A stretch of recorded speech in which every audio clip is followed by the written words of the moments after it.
Welcome, everybody, to a new episode of the Nomu Hour. Today, I sit down with Ash. He's an expert in data-driven marketing, SEO, and product management.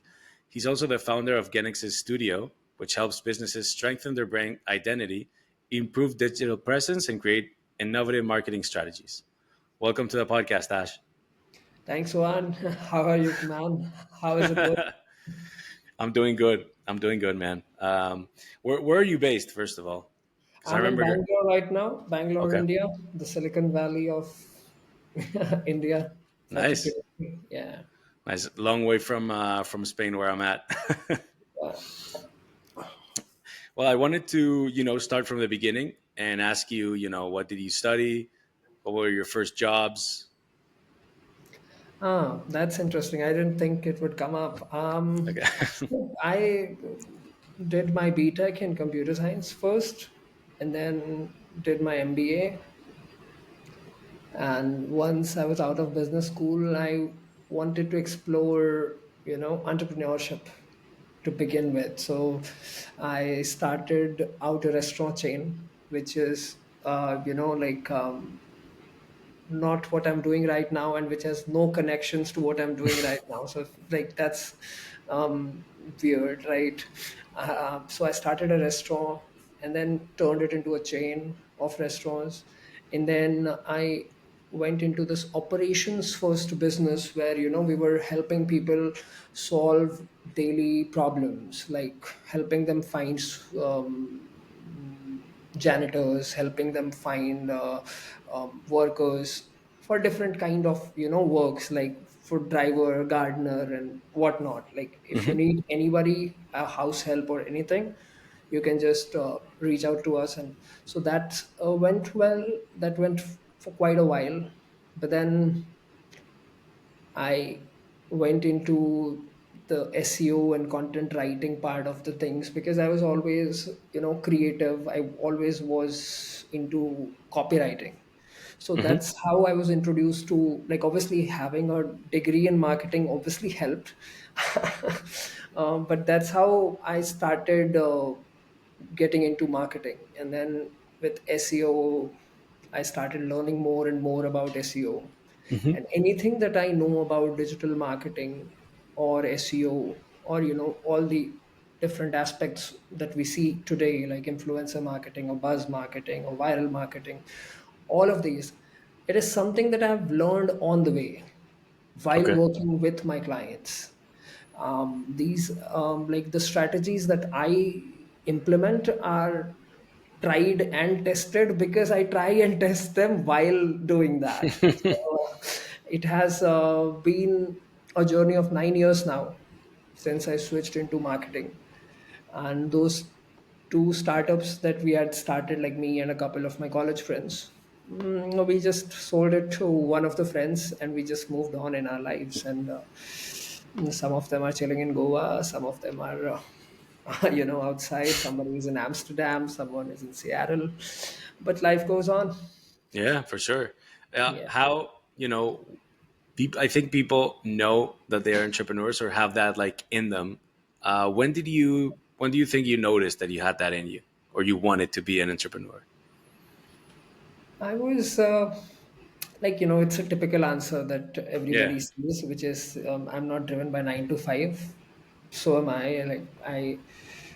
I'm not someone who would be ready to go from 9 to 5. I want to answer to myself. And if like, but when I say this, I don't mean that I won't be there, I won't be available.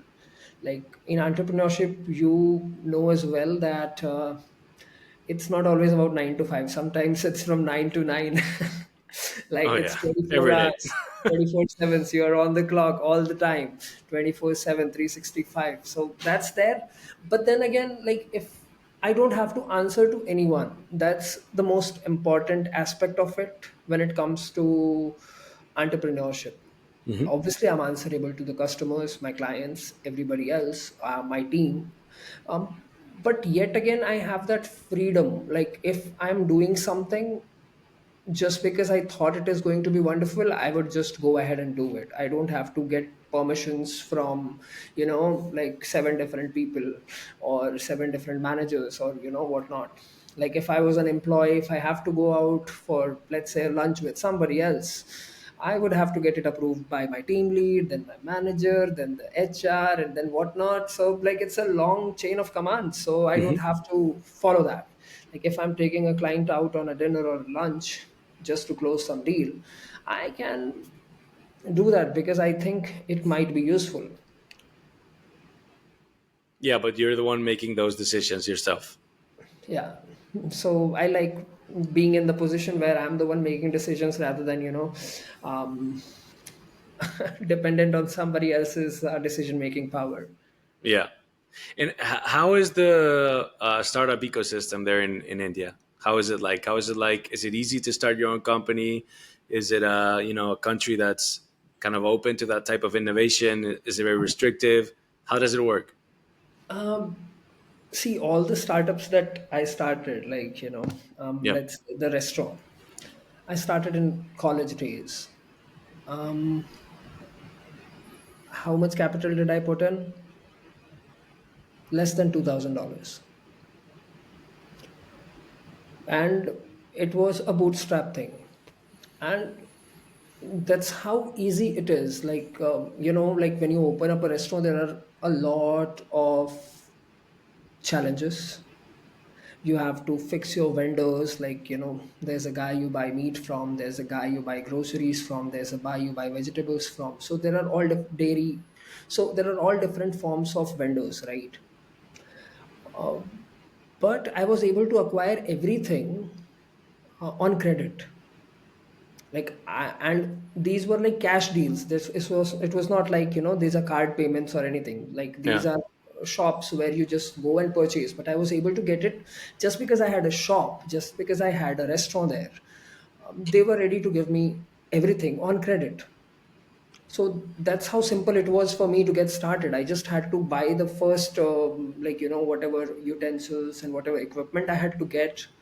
But apart from that, everything was bootstrapped and on credit. Like I was able to acquire everything on credit. And at the end of the day, how much ever sale happened, I used to either give them the money or give them back the product itself. Like if I got 20 kgs of flour and I was not able to use it, I can, like give it back, or maybe he'll just note it down somewhere. So I didn't actually have to, like give him hard cash. So that's how easy it was. The second one, again, the services one, which we started, like, about the workers. Like we were helping people find different kind of workers, like gardener or driver or someone.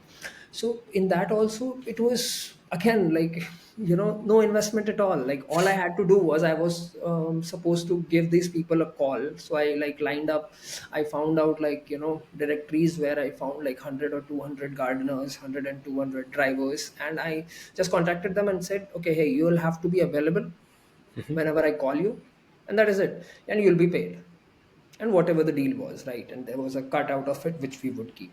So again, like, zero funding required for that as well. Now again, when I jumped into digital marketing, when I started writing content, I used to start, like, I initially started finding these people on LinkedIn who were looking for content writers or copywriters. And Yeah. so again, it was, like zero investment and I was able to find people all around.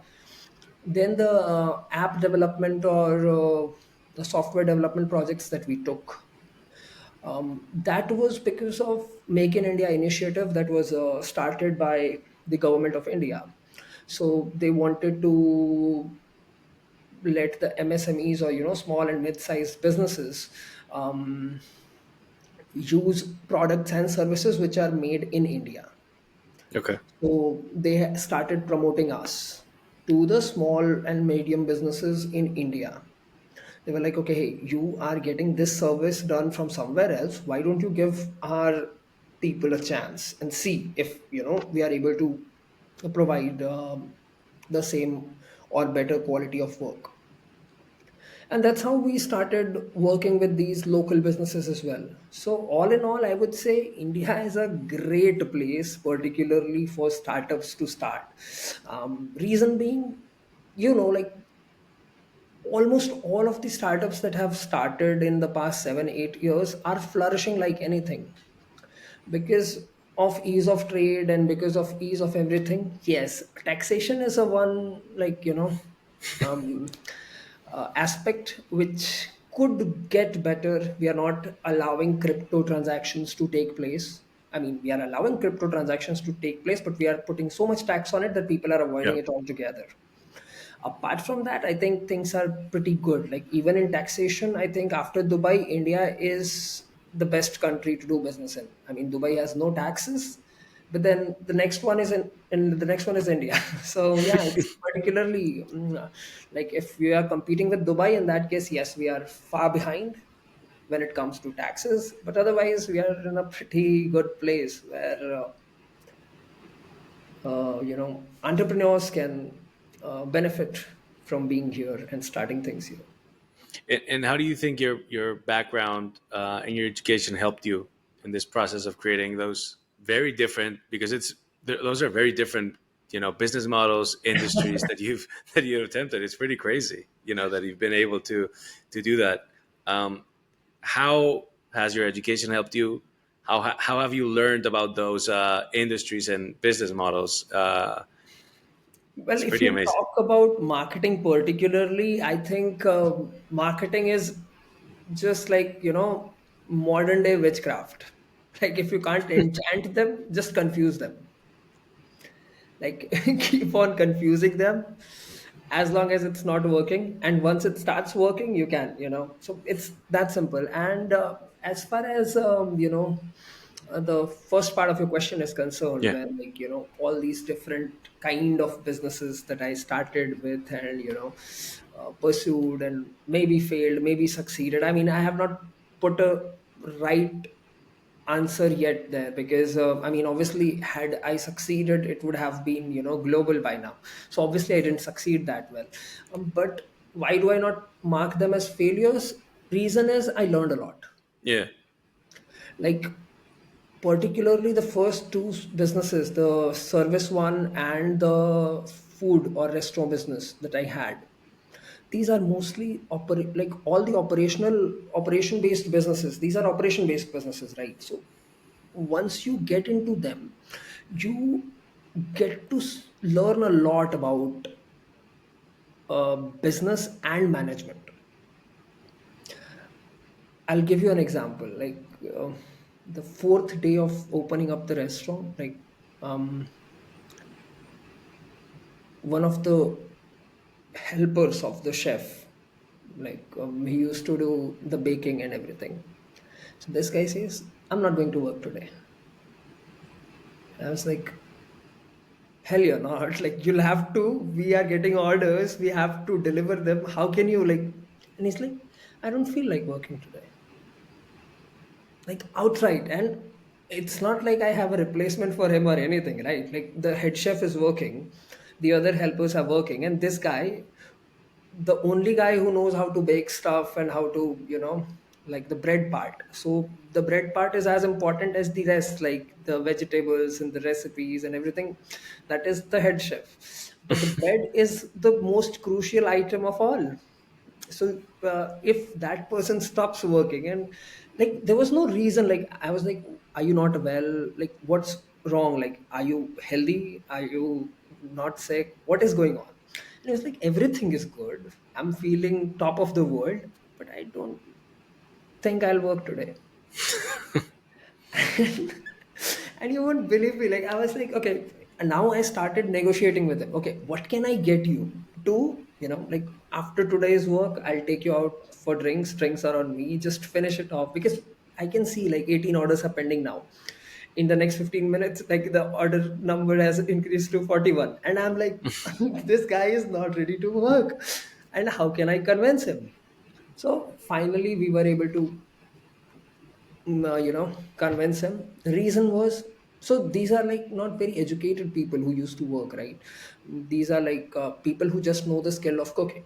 They don't know much, they don't have any idea. So what had happened was, which was able to eventually figure out, was that his phone was broken and he was not able to talk to his wife from the last 2 days, which he eventually revealed. And I was like, okay, hey, I have a spare phone, I'll give that to you. You put your SIM card inside, you talk to your wife, but after today's work, please. So eventually we were able to, right? So that was one incident, and there were so many, like left, right, and center. Like the meat guy was not giving us chicken. Why not? uh, because like he heard that we bought chicken from somebody else. We did not, but he heard this rumor that we started buying chicken from somebody else, and he was not ready to give us that day. And I was like, hey man, you're just hearing rumors. And so all these things, make you understand a lot about different kinds of businesses. And obviously similar things can happen in digital marketing as well, in an agency as well. But it would be by a different person altogether and in a different way. But if you compare it like apples to apples, it would be certainly different. But um, the issue would probably be the same. Yeah. Like you'll not be able to manage it. So, like these particular operation based businesses make you learn a lot of things about operations. That is one. And second is, it has also helped me understand my clientele, because one was a service business, one was a restaurant business. So I can actually approach QSRs, particularly quick service restaurants, who are in the market for digital marketing or for app development. I can just reach out to them directly because I understand those operations that these guys are dealing with on a daily basis. And I do understand what prompts a person to order food. Like how do you get those taste buds started with, like, or like like the tagline finger licking good of KFC or something, like just a notification on their phones and they're like, okay, hey, I need to have this pizza right now. So or those ads that you see. So that is something that I understand which colors would work where, on which kind of dish, and which colors would prompt the viewer to order right away. So all of these things have certainly helped me in that way, to cater to particularly these businesses, because I understand their business from their point of view as well. Yeah, and the the issues that you were discussing, I think they also have to do with the human factor, which is something that we always have to keep in mind when planning. When trying to do like any type of strategy or plan. You there's kind of, it's very difficult to plan for it, but you need to know that it might happen. So I think those are very valuable insights you just shared. Yeah, and these things keep happening. Or like it's not like it has not happened in my agency per se. Like I'll tell you, there was this guy, we used to call him MJ. He was a lead developer on a project we were working on, and it was a really crucial project at that time. It was a company based out of Nepal.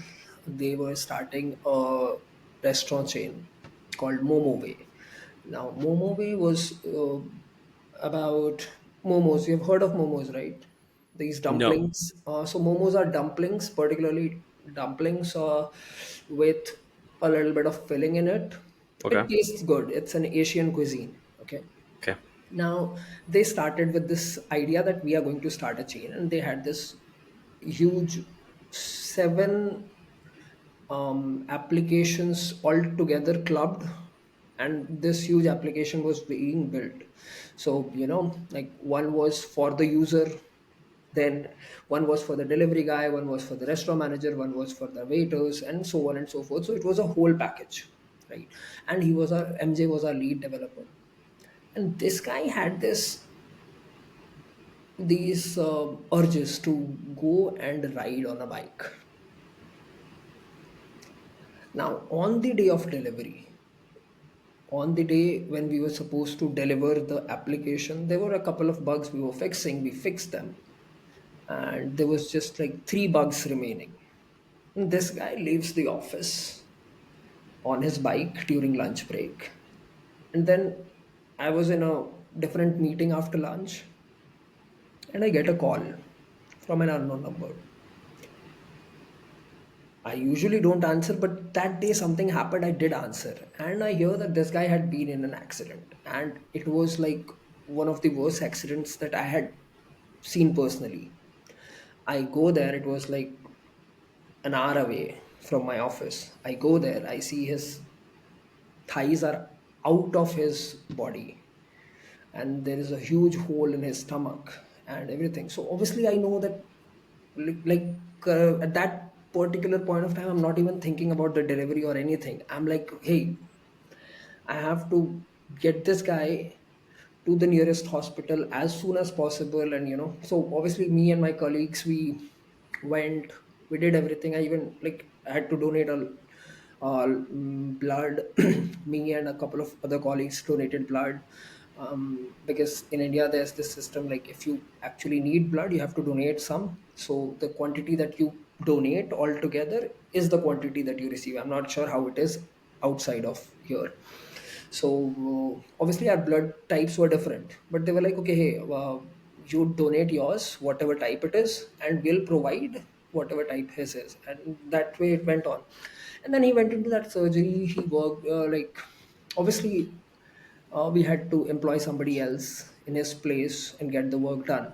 And he was there for like 8 9 months on his bed, because recovery takes time and everything.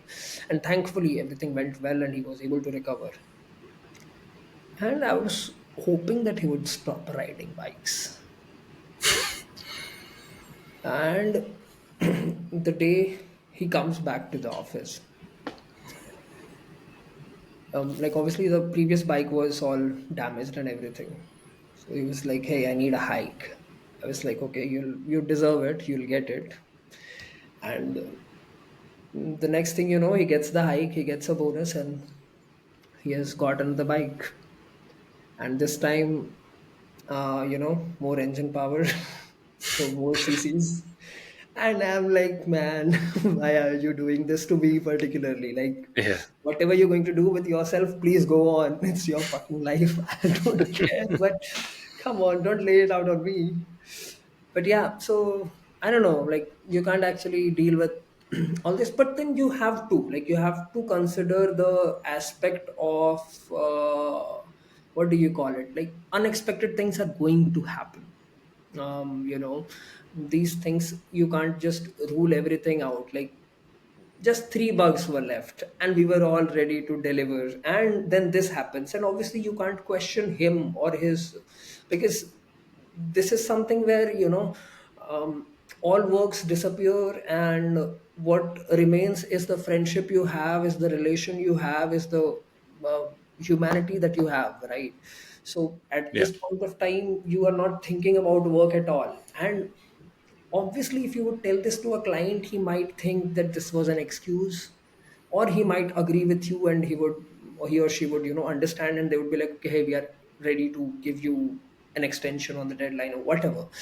But particularly me, I don't do this. I don't like giving them the information about all this that has happened. I'd be like, hey, something went wrong. Yeah. We are terribly sorry, and we just need 2 3 more days or a week's extension. But I won't tell them the whole fucking story. So that's my part. Like, I try to be professional that way. I don't think this is professional enough to, say that, hey, lead developer, this happened or whatever, because they're not concerned about that story. Yeah.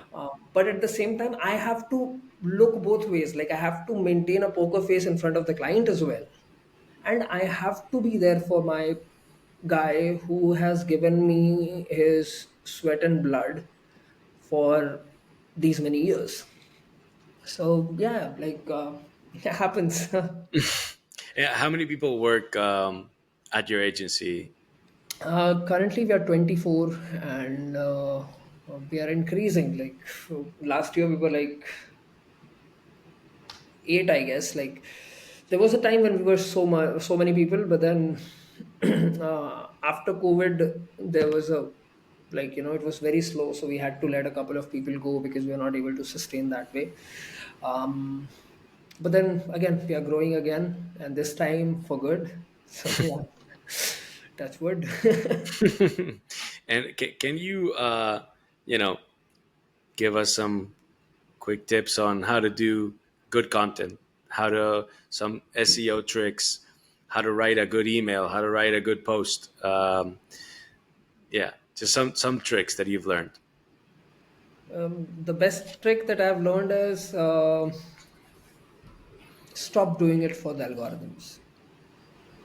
Start doing it for the people, your audience.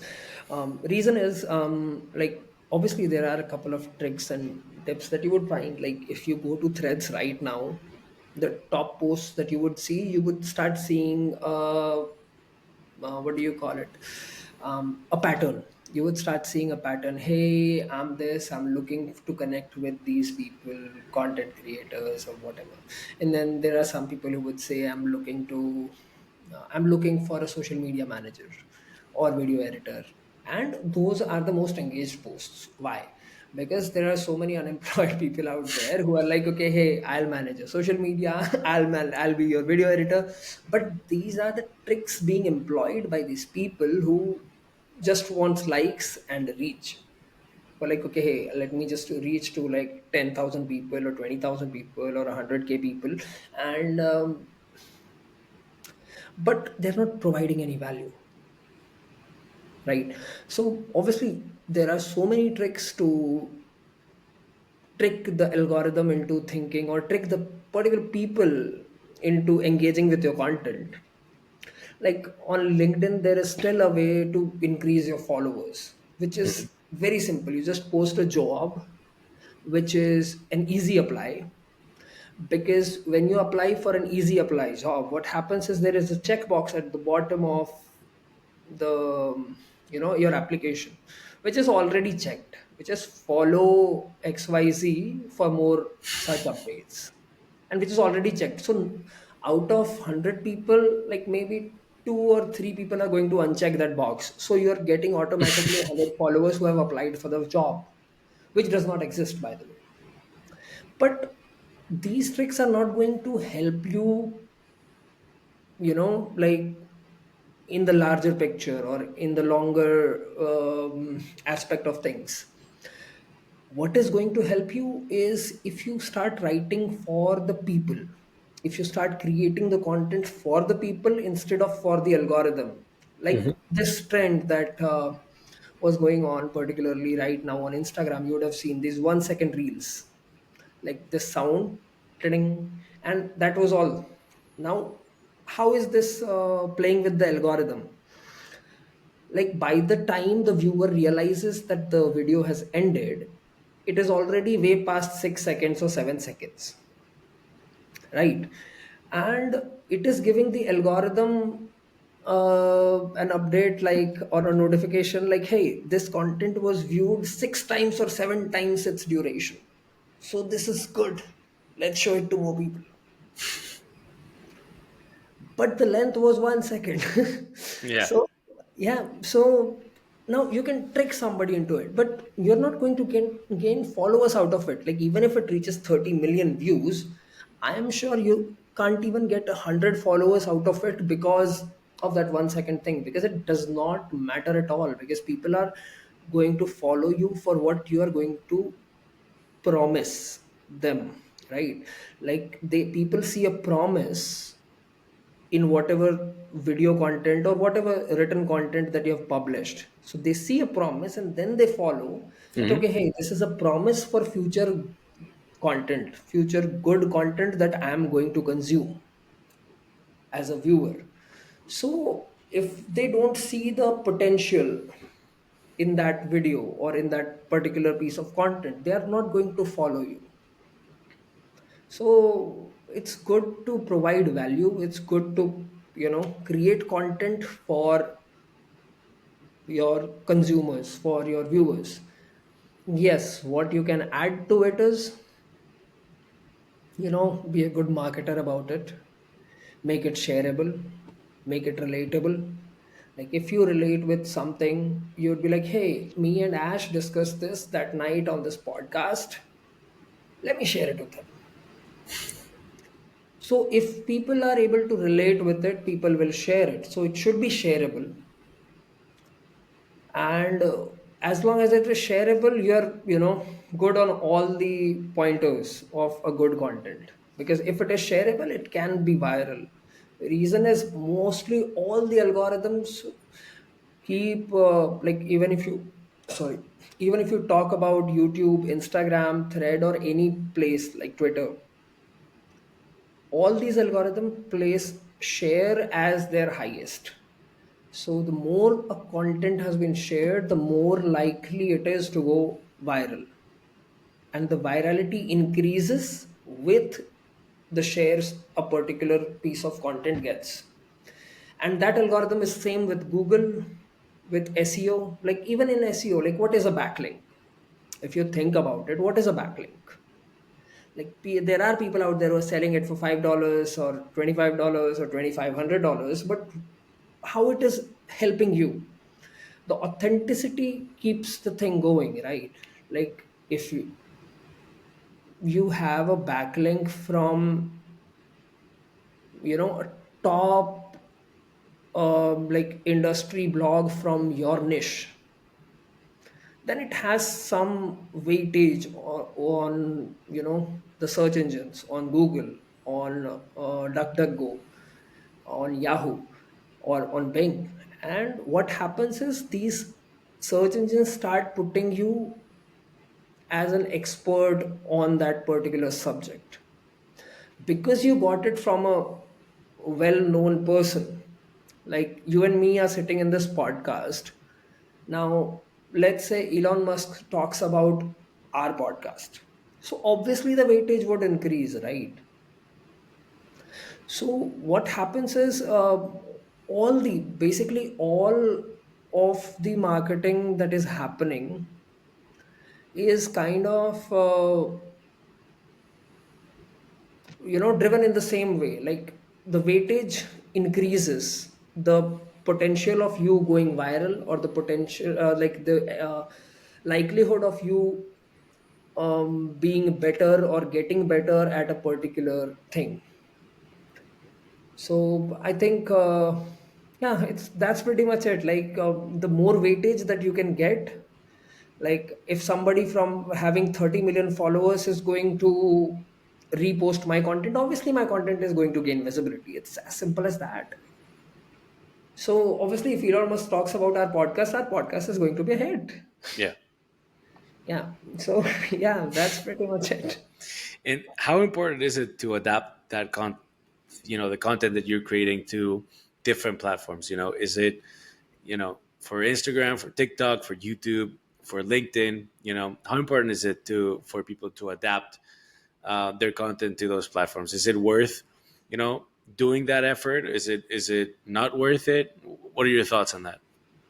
um, like if you're my client, Yeah. what I would say is, let's start on all of these platforms. Let's not do anything different. Let's create a blog first. Out of that blog, let's create a video content. Whatever is written in that particular blog, we just discuss it, or we just put it in the video form, and then we start repurposing it on all different platforms that are there. Like we can repurpose that blog into a PDF, in an image, in an infographic, and so on and so forth. So you are good for Pinterest, you're good for TikTok, you're good for YouTube, you're good for Instagram Reels, and Instagram posts as well, because you can make carousels out of it, you can make posts out of it. So you're like, from one piece of blog you can create like 6 7 different types of content for different places, right? And you just start interlinking them together and putting on the website. That is one first step. Now wherever you are seeing your audience growing initially, like you got a boost. Let's say TikTok started or Instagram started. So I would say just go Instagram heavy or TikTok heavy, whichever is functioning for you, whichever is performing the best, just start doubling down on that and keep the rest of the things going, because you just need your presence on one platform initially. Like you reach that 100K 200K mark on one platform, you can start translating that into a different platform, or you can start going to, start creating your own email list, or subscribers on your website. You can start doing that, because see, like in India TikTok is banned. Oh yeah, I Yeah. forgot. So I'm just giving an example. Like let's say tomorrow Instagram gets banned in a country, or goes out of business altogether. What happens to your following? You had 3 million followers. Somebody had 30, somebody had 200K, somebody had 300K. Because the same thing happened in India with TikTokers. Yeah. There were so many TikTokers out there who were having like millions and millions of followers, and overnight the government took a decision that they're going to ban. There were some who were able to capitalize, who were able to build an email list out of their followers, who were able to switch them to Instagram, switch them to YouTube. But an overnight decision changes a lot of things. So you have to be like, the audience that you have on Instagram is not your audience, it's Instagram's audience. Yeah. Just a, like, why do these algorithms promote your content? Why? Because they know, like, think of it from the algorithm's point of view, or from the service point of view of these particular applications like YouTube or Instagram or any other platform for that matter. Why do they promote your content or show it to different people organically? Because they want the retention on their app. They want audience to stay on Instagram or on YouTube. They want them to spend as much time as possible to show them as much ads as they can,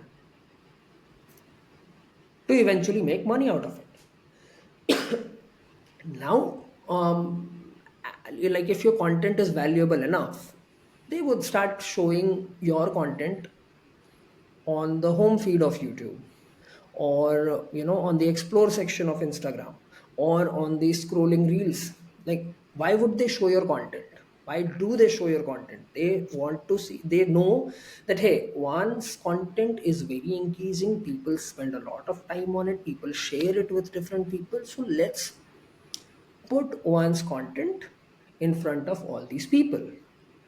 That's how all these algorithms are working. The end goal of every algorithm is profit driven, is for the benefit of that particular app or that particular service, like YouTube or Instagram or any other platform for that matter. So what happens here is very simple. Like, this audience is not your audience. One, this audience is of Instagram, this audience is of YouTube. So the idea, I would say, should be to turn them into your website audience, because that domain that you have is your own. So if you are building an email list out of it, or if you are, if you have your own application, like there are so many channels out there on YouTube who have started their own application, their own streaming application, where they are publishing content. They are putting like 2 3 minutes of content on YouTube, and rest of the 30-minute video or 40-minute video or 1 hour video on their own particular application, because they know that that audience is their audience, Yeah. right? Even though it is nothing compared to the billions of people who are using YouTube or Instagram, they know that even if I have like 100K users of my application, those are my people, those are my followers. Nobody is going to take them away from me. So I think that should be there in the minds of people, because I've seen this happen. Like TikTok got banned overnight in India, and there were so many TikTokers who were out of jobs, who were out of brand deals, who were out of like, who were like, hey, I have built such a huge following and I have nothing now. And some of them did not even have those videos in backup, because and reels had not started back then. So Oh there yeah, was sure. so reels came into picture after a very long time, like maybe 2 3 years down the line. So TikTok was not there, shorts was not there, and reels was not there. So short form of video content was nowhere to be found, right? And all these people were like out of everything. They were like, hey, I mean, obviously it would make you sick, like, you had a platform built, you had an audience built on a particular platform, and then everything just Yeah. disappears overnight. Yeah. I mean, we at Nomu have detected that trend, and that's why we've built, the solution that we built for our basketball client, which is like their own ecosystem. They already have a really big community, and it's Mhm. basically their own ecosystem in which people can share their passion for, in this case, basketball, but it could be anything else. It could be education, it could be health, it could be anything, and people just share content that they can create. They can play mini games, they can get rewards. So we've kind of seen that trend of, yeah, we have these many followers, but are they our followers? Like, not really. They're on Instagram, and they see maybe one of our videos, but the next video might be of something that doesn't relate to what we're putting out, Yeah. so we've kind of seen that necessity for those more niche platforms in which people are like, all right, man, I like basketball, I'm going to download this, because on Instagram, yeah, I might be on the NBA's Instagram, but then I dumb scroll on the reels, and I've spent an hour, and I'm like, oh shit, I came in here to look for basketball, and I've been looking at animals and cooking videos, and you know people going out to restaurants, and I'm really not that interested in it. So I think that necessity is is kind of getting covered, and also with the possibility of getting rewarded for being there, which Instagram or YouTube, they kind of reward you kind of psychologically in the short term, but I think medium to long term, when you stop using those apps, you feel like shit. When you spend like an hour, let's be clear here. When you spend an hour browsing on reels, you feel stupid. you Yeah. know? The guilt is real. Yeah. Yeah. I would say, like, somewhere it's very unethical of these platforms as well. Like, if you actually think about Oh yeah. LinkedIn, for example, like, let's not forget LinkedIn here. LinkedIn is also part of the all these social media, platforms. So, like, you would have seen this badge on my LinkedIn where it says Top Voice Digital Marketing. Now, what is that? Think about it. It is me training their AI, right? They want their AI to learn about different aspects of all different, all these different fields. So just because I'm helping them out, they're giving me this badge. How do you earn this badge? Who earns that badge? Who can earn that badge? Anybody, Yeah. right? If you answer a certain number of questions, I don't know how much that number is, but if you answer a certain number of questions in a span of 60 days, you get that badge. So, what should it say? What should the badge say? Like, if it was being very truthful, it would be, AI trainer or volunteer AI trainer. I volunteered, I'm not getting paid for it. But how are these people luring us into this? That, hey, if you answer, you get this badge, this really cool badge. And that way they are able to get their AI trained by professionals all around the world for free, just because they're offering a badge which has no significant impact, which has no significant value, which is like, which is shit. Doesn't it? Sorry to interrupt, but doesn't it give you more visibility or not even? I don't know. I have not seen a difference. Right. I have been checking the analytics. Like obviously my posts. In fact, if we talk about visibility, I think it has decreased after I got this Yeah, badge. Yeah, that's like that's pretty if you wild. actually go back and see like a couple of my posts, you would see the last 4 or 5 posts have got like 2 likes, 9 likes, or something. And then if you see the last 20 before that, those are like 500, 700, 1000. So I'm like, hey man, Jesus. it has reduced the number of engagement, it has reduced everything, and maybe it's like, and this is like, so like if I was like, if LinkedIn was being very honest, they would say volunteer AI trainer, these badges, instead of saying top digital marketing voice. Yeah. So, like all these businesses, they are trying to find out a way to showcase something a little differently in order to get what they need to be done, like what they need done. Like it's as simple as that. Because if they had to actually train their AI, think about the amount of money they would be spending. Like I remember there was this project that I had taken. It was a Dubai based smart car company. So they were making smart cars just like Tesla. Hmm.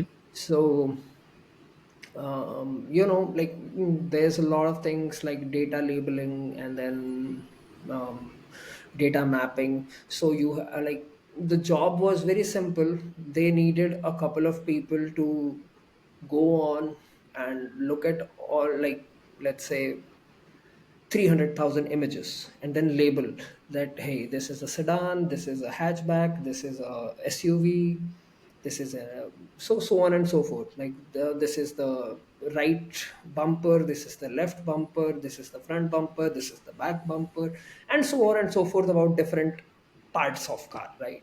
Hmm. So this was a data labeling job. And they approached our agency. I was like, hey, we don't deal in all this. They were like, this is the future. I was like, you are reaching out to us because we are in a third world country right now, and you're thinking you can get the job done for cheap. That is all, right? You're not reaching out to us because you think we are the only agency that can get the job done.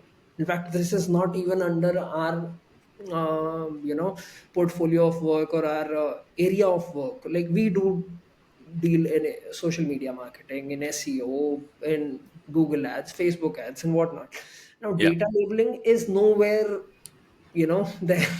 Like we do website development and all, but like this is something completely out of our area of expertise. So they were like, all we want is for you to hire like 10 interns from different colleges. Tell them that we'll give the certifications from our end, you can give the certification from your end as well, and these interns can start labeling the data, and they'll get an AI certification and what.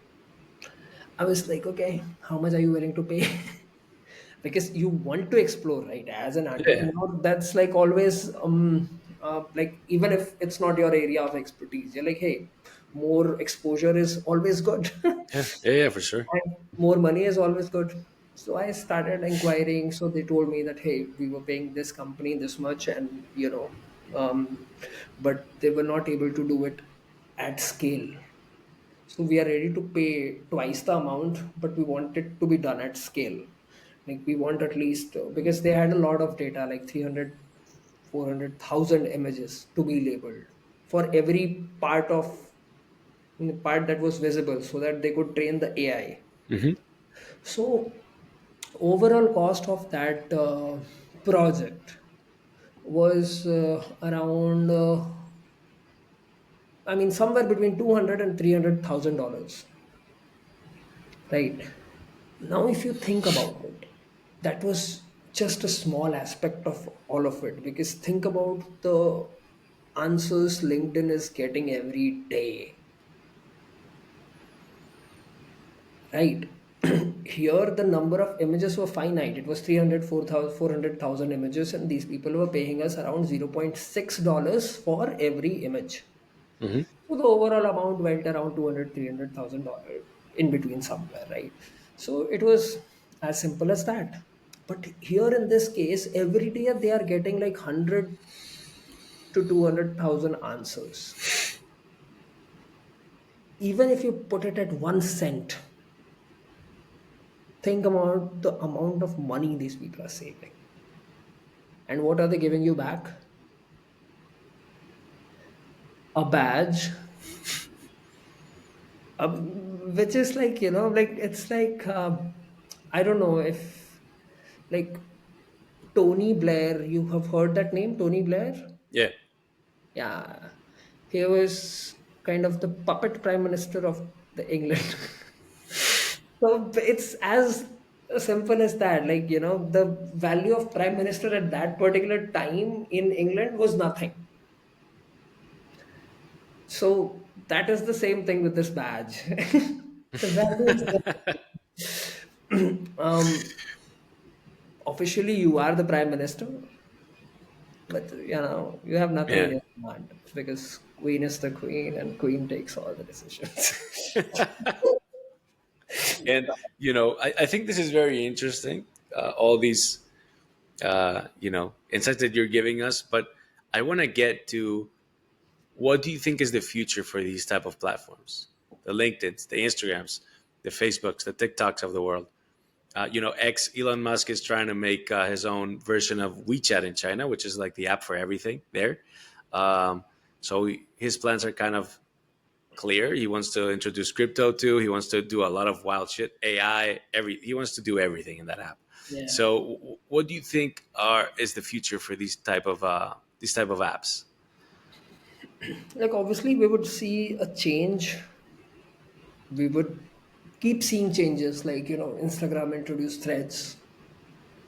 Um, Instagram introduced notes. So you can now post notes on different posts, right? So they'll keep trying new things. They'll keep doing that.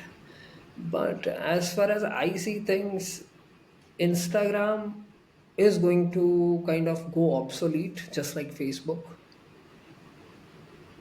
Uh, Not in the near future, like not in the, like, when I say obsolete, I mean not many people are going to use it. Like, Yeah. even today, Facebook is also like, we consider it obsolete because we are not using it. There is a large portion of this audience that is not using it, but still there are people who are going to use it.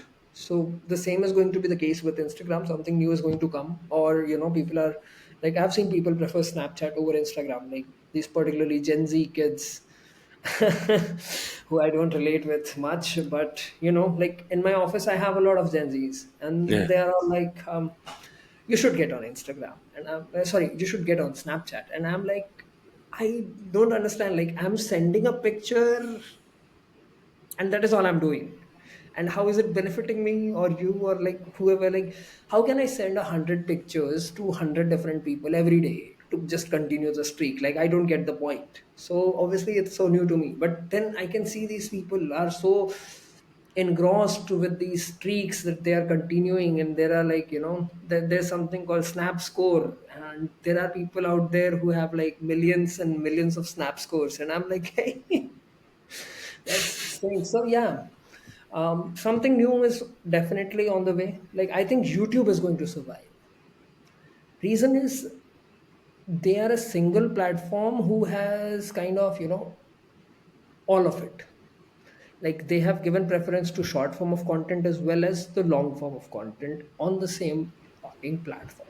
So what happens is, they have provided a platform where everything is there for the user to exploit and for the viewers as well. Like, as a business or as a podcast or as a production house or as a music production company or whatnot, whatever I am able to put out shorts to get more and more engagement from different types of people. And then I have long form of video where I can get like, so the shorts are going to lure people in, and the long form of video is going to keep the people engaged. So I think that's going to stay. And obviously with VR and everything into play, I think that is also going to kind of help YouTube out.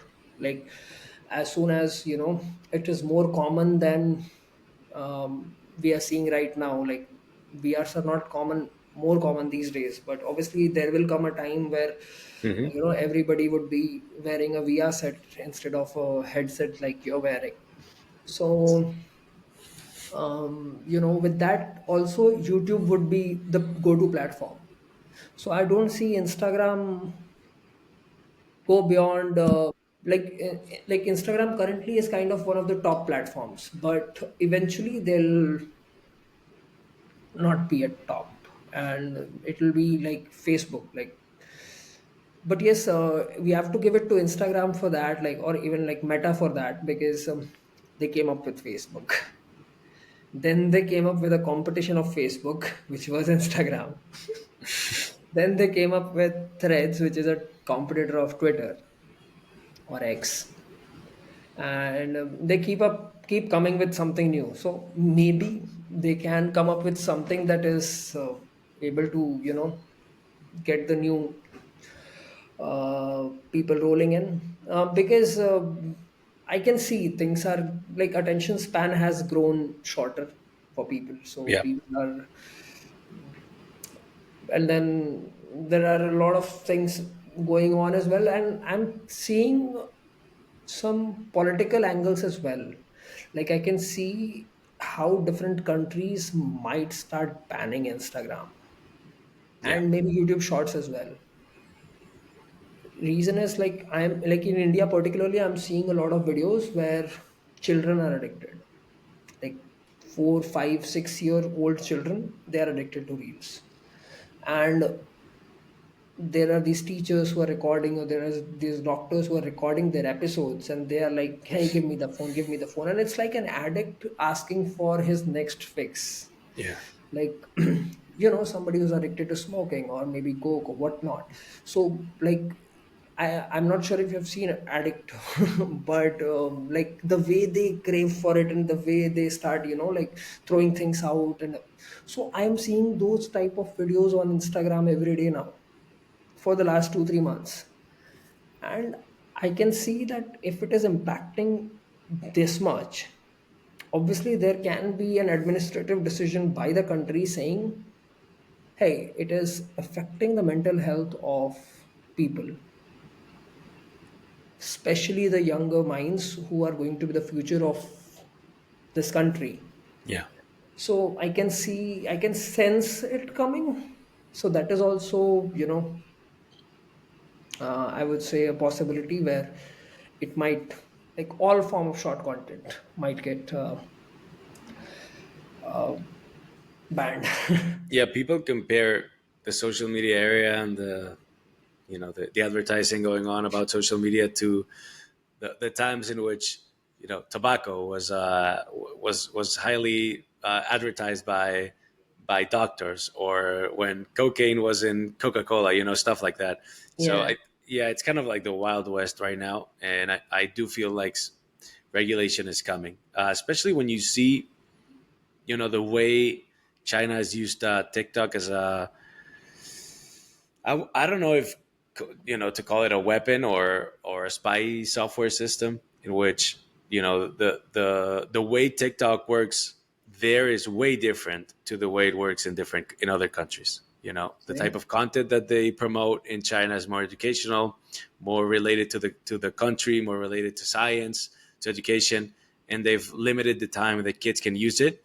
Whether in other countries like here, I mean, I don't have a TikTok account, but when I've looked at the company's TikTok account, for example, all I see is like stupid video challenges, things that don't yeah, but it's like things that don't have like a lot of substance for the user, and that just want them to be addicted to it. So I do agree with you in that.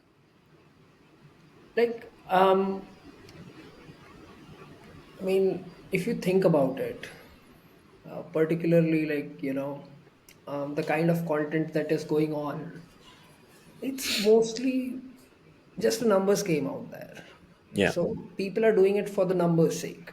People are not actually doing it for the sake of creating content. People are not doing it for the sake of providing value. People are not doing it for um, the sake of sharing their opinions or their takes on different subjects. They are just doing it for the numbers, like, hey, this got these many impressions, this Yeah. got this many likes, and it's a numbers game out there. So yeah, I mean, I don't see the point of all of it. Like, let's say, like, if for a business, like, I was dealing with an older client much recently. It was like last year around December. So they had a very, like, it was a sports company. Um, so they were into sports goods. They were manufacturing sports goods. So I told him that, hey, we can put different sport videos because they get a lot of views and impressions. Like the good matches, we can just cut them into the short forms, like 1080 and 1920 format. That is the reels and the TikToks. And we cut a like 1 hour match or 2 hours match or 3 hour match into 60-second clips. Yeah. Yeah. And part one, part two, part three, and we start posting it randomly. We'll get views, we'll get likes, we'll get followers. He was like, how does it translate into dollars? I was like, it will not. It's as simple as that. It will never translate into dollars. Like, if somebody is watching a game, that means they are viewers of the game. Yeah. They are not players. Players don't watch, like, they don't sit and keep scrolling reels for games. Even if when they are watching games, they are watching it without commentary. They are particularly, like, if they are a player, they are watching it with their coach, with their statistics guy and everyone else, like, hey, you performed better against this player because these were the points and everything. So they are taking in knowledge out of it. So when he asked me, like, this 50-year-old guy asked me, how would it translate into dollars? I was like, it will not. It will never translate into dollars. Yeah. But you would have a better following than your competitors. You'll have a better brand awareness than your competitors.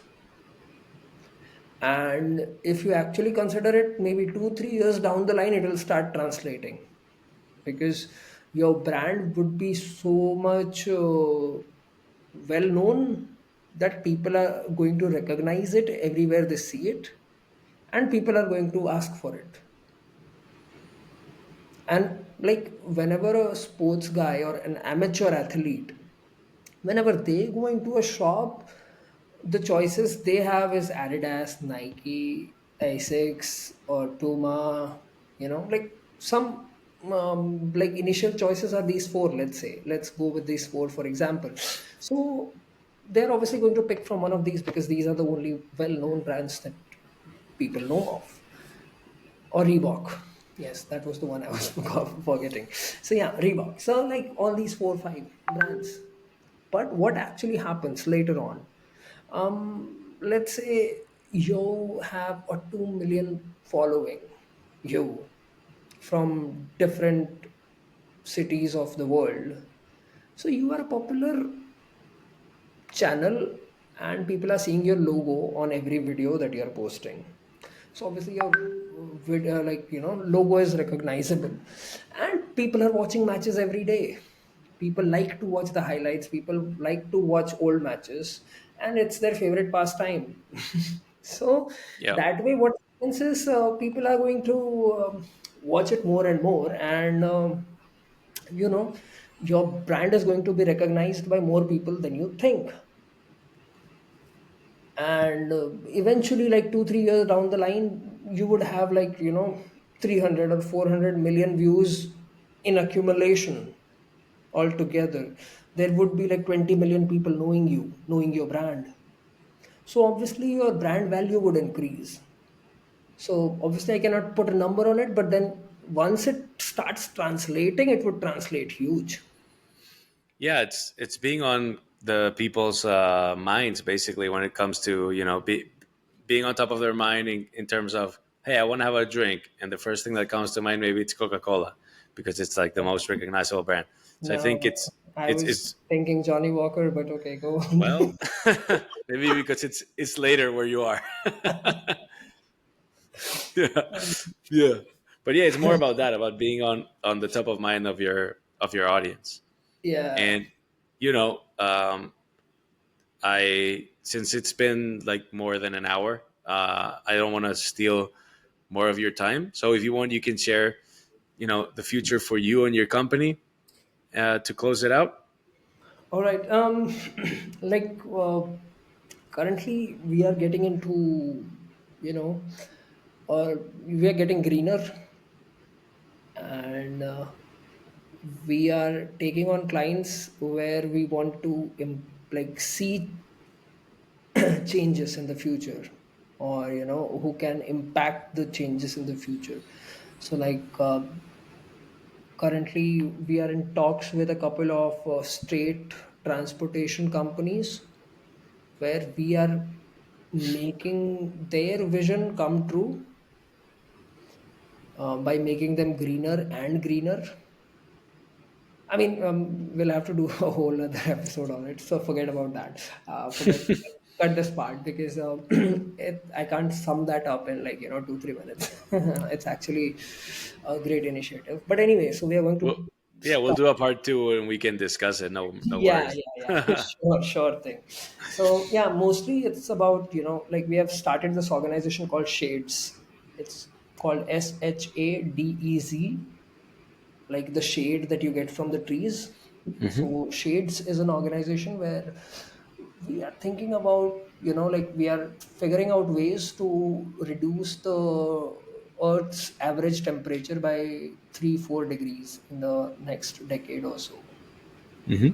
by planting more trees and by making the most impactful industries in case of green energy uh, much greener, like particularly the transport and manufacturing segment, which are still using coal as the main source of fuel. Even in today's day and age, they're using coal as the primary source of energy. So obviously, it is emitting a lot of carbon. So we are trying to figure out a way to change that or to reduce that, and then plant more trees. So like we want the average temperature to go down because of the like we are already seeing changes in the environment. We are already seeing the global warming's impact, and we are already seeing how the shift has happened. Like it is, the summers are more warmer now, Yeah, and winters are less cold. So yeah, like that is the future that we are seeing. Apart from obviously, happy and wealthy clients. that sounds great. Yeah, I mean that sounds a great initiative. It makes a lot of sense, and I think a lot of companies and even global leaders are leaning into those type of businesses. So I think it makes total sense. On my side, it was a pleasure to talk to you. Thank you for your Same time. here, man. Same here. And All yeah, right, we'll, speak we'll for soon. sure. Yeah, we'll do part two for sure. All right, sounds good, one. All right. Bye bye, Ash. Bye bye.